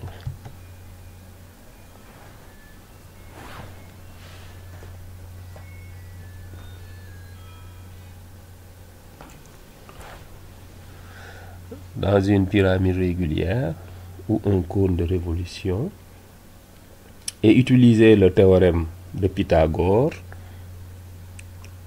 ou la trigonométrie pour calculer des longueurs ou des angles. Donc on peut extraire un triangle rectangle. Et vous voyez ici, S c'est le sommet, H c'est le pied de la hauteur. Donc SH, que ce soit pour la pyramide ou le cône de révolution, vous avez HH qui représente la hauteur. Le troisième point peut être n'importe quel point sur la circonférence de la base, que ce soit pour la pyramide ou le cône de révolution. Donc SH est la hauteur de la pyramide régulière ou du cône de révolution.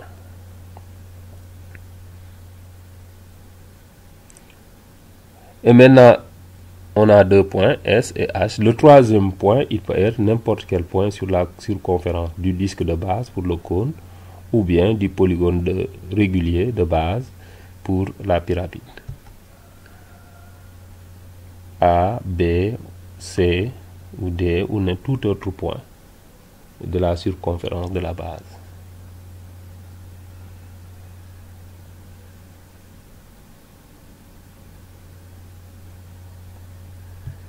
Voilà, cette leçon est à présent terminée. Nous vous exhortons à faire les exercices du livre SIAM ou bien du livre que vous avez. L'essentiel, c'est de faire des exercices, de vous inspirer de ce cours pour faire des exercices. Vous avez également le livre Excellence que vous pouvez utiliser. Donc, je vous remercie pour votre attention et au prochain cours.